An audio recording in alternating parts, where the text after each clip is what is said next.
Hello, it's Reviews Day Tuesday and it's time for a new episode of Discworld Discourses. Today I am going to be reviewing Maskerade, which is the 18th book in the Discworld series by Terry Pratchett, first published in 1995. This is the 5th Witches story, and in it Granny Weatherwax and Nanny Ogg travel to Ankh-Morpork to recruit Agnes Nitt into their coven. Agnes has moved from Lanka to Ankh-Morpork and got a job in the chorus at the Opera House, a place that is being terrorised by a ghost, who is going around committing murders and wants Agnes's new friend Christine to get all of the leading roles in the Opera House's productions. As you may be able to tell, Maskerade is a bit of a parody of Phantom of the Opera and of opera and theatre in general, and I think it's a successful parody and it's good-natured and funny. I think it's a really funny book. I laughed out loud a couple of times, which I don't do that often in the Discworld series, especially during this reread. I love Agnes's unusual singing abilities and people's reactions to them. One of the things that I find exciting and interesting about this book is that it manages to feel like a standalone book, even though it's set somewhere we know really well, Ankh-Morpork, and features many characters that we already know, like the witches and Agnes and the City Watch. But because the story takes place primarily in the Opera House,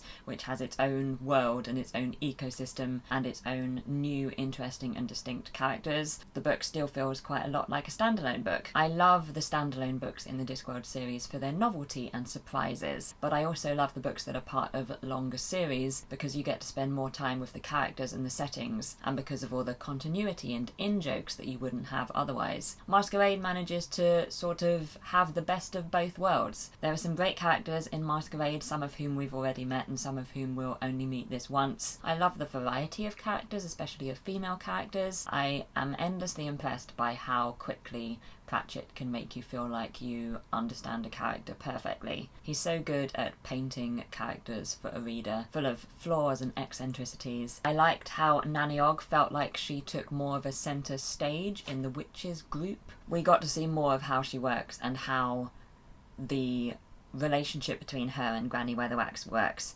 and why so much of why it works is down to her. I did find the two of them, Granny Weatherwax and Nanny Ogg, more annoying in this book than I have in, I think, all of the previous Witches books. I did get frustrated by how they treated Agnes, but it is sort of the point of the relationship and of the story, so I feel like it's sort of my problem to deal with. And I like Agnes Nitt as a character, and I'm glad that we get to spend this book with her. And also, you know, the central murder mystery, I was impressed with it. It has some successful red herrings and twists and turns and surprises. It manages to be a successful, well thought out murder mystery, as well as being a funny, parodic Discworld book. So yes, as you may be able to tell, I found lots of things to enjoy in this book. It's not my favourite Witches book, but it is up there. There are more things in this book that I like than I love. I will give Maskerade 4.1 out of 5, and I'd really love to know what you think about this book if you have read it. Some facts about this book: a stage adaptation ran in Prague for 5 years from 2006. The character of Walter Plinge is a reference to Frank Spencer from Some Mothers Do Have 'Em. He was of course played by Michael Crawford, who is the original Phantom